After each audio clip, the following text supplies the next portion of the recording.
Imagine standing inside the life you spent decades constructing, the career that once defined your purpose, the relationships that gave you identity, the home filled with symbols of stability and success. Everything looks exactly as it should. Everything is in place. And then one morning, something inside you goes silent. You wake up and feel nothing toward any of it. Not anger, not gratitude, not even disappointment.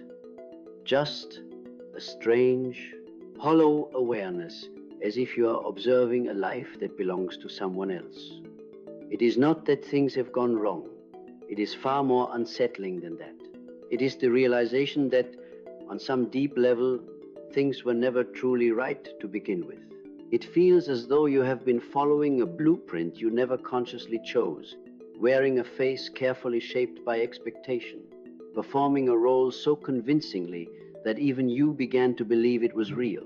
This moment, this quiet internal rupture, fascinated Carl Jung. He did not interpret it as a breakdown. He did not reduce it to depression or dismiss it as the familiar cliché of a midlife crisis. Instead, he recognized something far more significant unfolding beneath the surface of ordinary life. Jung called this turning point the midlife reversal, and he believed it marked one of the most psychologically decisive thresholds a human being can encounter. Around the age of 40, the psyche begins to shift its orientation. For decades, its primary task has been survival, building security, earning approval, creating belonging. But now, for the first time, another impulse begins to emerge, the demand for truth. And truth, when it finally speaks after years of enforced silence, rarely arrives gently. The realization forms gradually, then with startling clarity. Much of what you built in the first half of your life was shaped by a version of yourself that was functional but not fully authentic. A self designed to adapt, to succeed, to fit into the structures you inherited long before you were conscious enough to question them. In this journey, we will explore what Jung actually discovered about this profound psychological shift, why the psyche begins dismantling the very identity it once labored to construct, why grief, confusion, and emotional disorientation often accompany this transition, and what becomes possible when you stop mourning the life you thought you wanted and begin responding to the deeper life that has been quietly waiting within you all along. If you are experiencing this unsettling sense that the ground beneath your identity is dissolving, Jung would offer you a perspective that may feel both confronting and liberating. You are not falling apart. You are being drawn inward. Perhaps, for the first time, you are encountering the deeper center of your own existence. To understand why this happens, we must first recognize Jung's radical insight into human development. He proposed that the first half of life and the second half serve fundamentally different psychological purposes. What feels like collapse may, in fact, be the psyche preparing itself for its most meaningful transformation. Most people move through life assuming it unfolds along a single, continuous arc. You grow, you build, you accumulate experience, and eventually you settle into the identity you have created. From this perspective, midlife discomfort appears to be an interruption, a disruption, in an otherwise stable psychological trajectory. Carl Jung discovered that this assumption is fundamentally mistaken. Human development, he argued, is not linear. It is divided into two distinct psychological movements that often contradict one another. The first half of life is oriented toward construction. The second half is oriented toward truth. And what helps you succeed in the first phase can become deeply restrictive in the second. In the early decades of life, the psyche performs an essential task. It builds what Jung called the persona. This is not the false self in a moral sense. It is a functional identity, a social mask designed to help you navigate the external world. Through the persona, you learn how to belong, how to be recognized, how to achieve stability. It allows you to form relationships, pursue education, choose a career, and establish a place within the structures of society. This process begins long before conscious choice becomes possible. As a child, you absorb instructions about who you should be. Your family communicates expectations, sometimes subtly, sometimes directly. Your culture conveys what is admirable and what is unacceptable. Early emotional wounds shape what feels dangerous and what feels safe. Gradually, these influences are woven together into a coherent identity that feels personal, even though much of it was unconsciously assembled. The ego, whose primary function is survival and adaptation, embraces this construction wholeheartedly. It learns which qualities gain approval and which invite rejection. It refines behaviors that lead to success and suppresses impulses that threaten belonging. Over time, the persona becomes so integrated into daily functioning that it is mistaken for the authentic self. Jung emphasized that this confusion is not a developmental failure. It is, in fact, necessary. A young person cannot immediately access a fully individuated identity. Before one can become who one truly is, one must first become someone who can function in the world. The persona provides that foundation. It allows the individual to build competence, confidence, and social positioning. Without it, psychological and material survival would be far more difficult. The difficulty arises when the persona is never questioned. For 20 or 30 years, it can guide major life decisions. You pursue ambitions that reflect what was praised in your environment. You form relationships that align with familiar emotional patterns rather than genuine compatibility. You select professional paths based on opportunity, approval, or fear of instability. These choices often lead to tangible achievements. Externally, life appears successful. Internally, however, something more complex is unfolding. Beneath the persona, another dimension of the psyche continues to exist. Jung referred to this deeper center as the self, not the egoic self that manages daily tasks, but the larger organizing principle of the personality. The self contains unrealized potentials, suppressed desires, and aspects of identity that were set aside in order to maintain social adaptation. During the first half of life, this deeper dimension remains largely in the background. It observes quietly while the persona carries out its necessary work. Throughout the 20s and 30s, the drive to establish security and recognition tends to dominate psychological attention. Achievements accumulate. Roles become more defined. Responsibilities increase. Yet alongside this outward consolidation, the unconscious continues to store experiences and possibilities that were never fully expressed. Each time, you choose safety over authenticity. Each time you silence an impulse that does not fit the established identity, the unacknowledged material deepens its presence below awareness. Around midlife, the balance begins to shift. The persona, once vital and energizing, may start to feel rigid. Activities that previously generated motivation can suddenly seem mechanical or strangely empty. This is not simply fatigue or loss of ambition. Jung interpreted it as the psyche redirecting its focus. The developmental task of construction has largely been completed. A new task, one that involves integration rather than acquisition, is beginning to assert itself. At this stage, the self no longer remains content to wait. The accumulated tension between the life that was built and the life that was postponed starts to surface in subtle and then increasingly undeniable ways. Emotional reactions become less predictable. Interests change without clear external reason. Long-standing certainties begin to lose their psychological weight. The individual may feel as though an internal authority is questioning choices that once felt unquestionable. Jung observed that this transition often brings with it a sense of disorientation. The familiar structures of identity are still present, yet they no longer provide the same sense of meaning. It is as if the psychological compass that guided earlier decisions has begun to recalibrate. What once felt like purpose now feels like obligation. What once felt like security can start to resemble confinement. This emerging tension is not evidence that the earlier phase of life was wasted.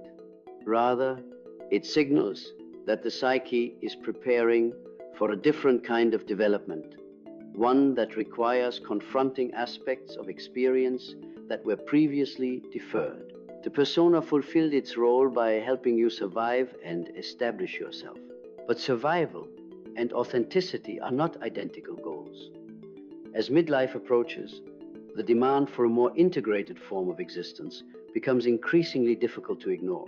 Understanding this distinction is essential for interpreting the emotional upheaval that often accompanies this period. Without it, the individual may assume that something has gone fundamentally wrong.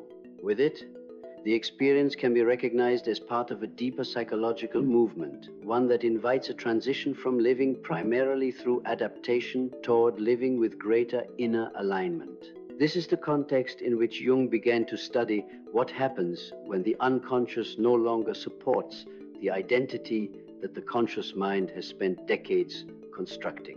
What Jung found most striking was the intensity with which this second phase announces itself.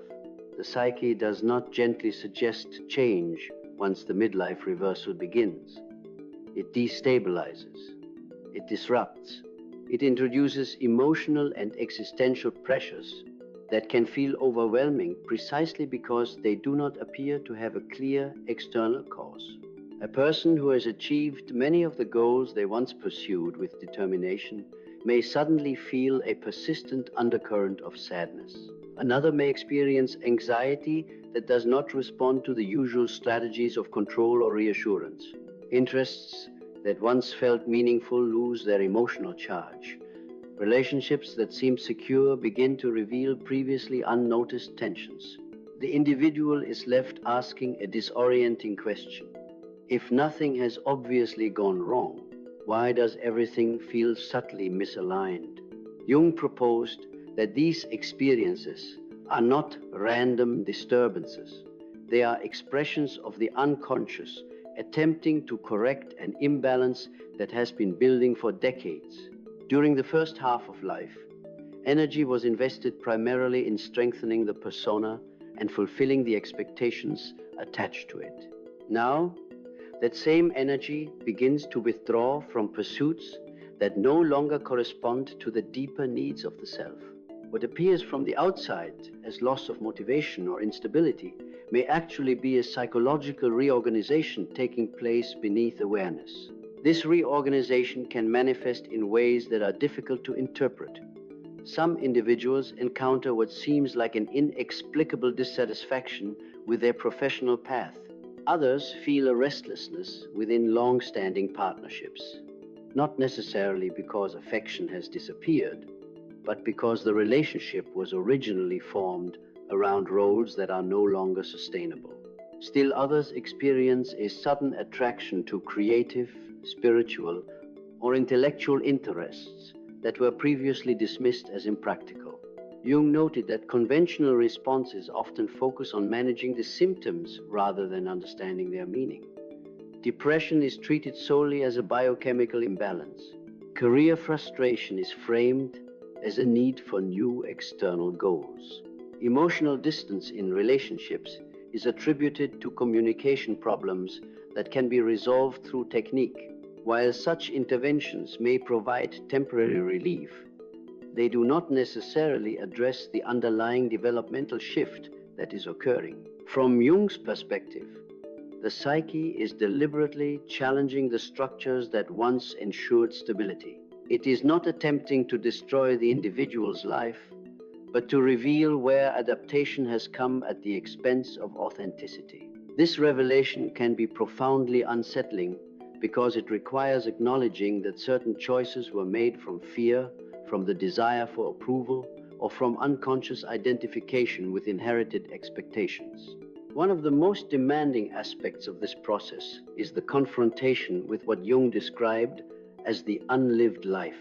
Throughout the earlier decades, many possibilities were set aside in order to maintain coherence within the persona. Creative impulses may have been postponed in favor of financial security.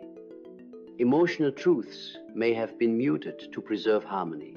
Spiritual curiosity may have been dismissed in environments that prioritized material achievement.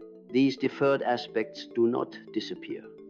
They accumulate psychological significance in the unconscious.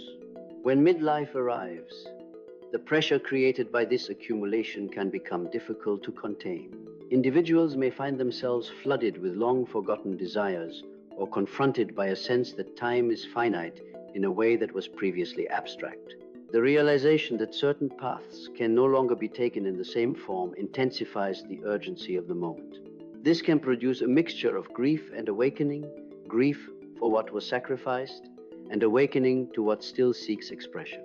Jung observed that people tend to respond to this upheaval in several characteristic ways.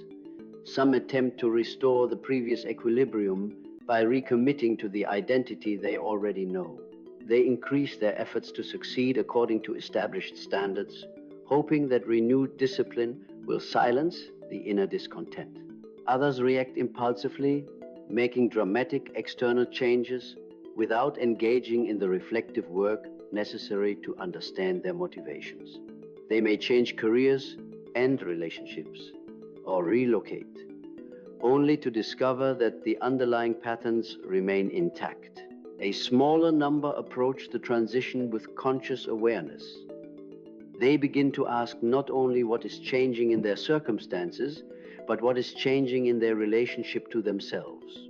They recognize that the discomfort they are experiencing may be a signal rather than a malfunction. Instead of attempting to eliminate uncertainty as quickly as possible, they allow themselves to remain present with it long enough to discern what new orientation is emerging. This conscious engagement often requires confronting aspects of the personality that were previously disowned. Qualities such as anger, vulnerability, dependency, or the need for rest may have been suppressed because they conflicted with the persona's image. As these qualities resurface, they can feel foreign or even threatening. Integrating them involves a gradual process of acknowledging that wholeness includes contradictions.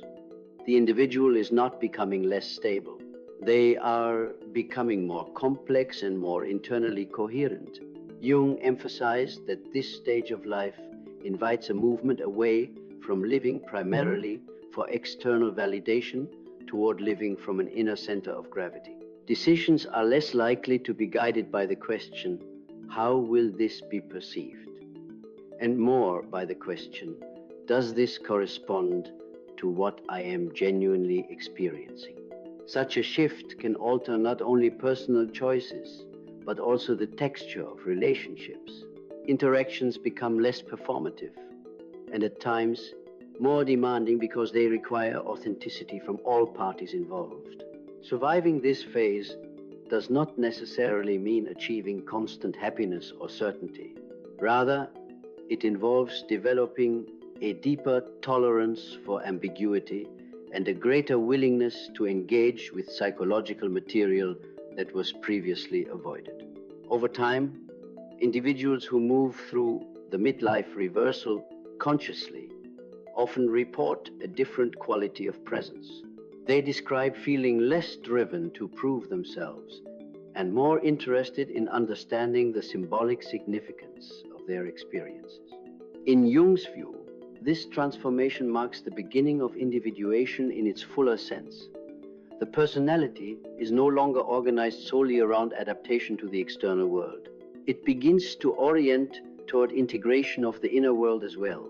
The cost of this shift can include periods of loneliness or the loss of relationships that depended on maintaining earlier roles. Yet, it also opens the possibility of living with a sense of alignment that was difficult to access during the years devoted primarily to construction. The crucial insight Jung offered is that the turbulence of midlife is not simply an unfortunate interruption in an otherwise predictable life course. It is the psyche's attempt to bring the individual into a more truthful relationship with their own nature. How one responds to this invitation shapes not only the emotional tone of the second half of life, but also the depth of meaning it can contain.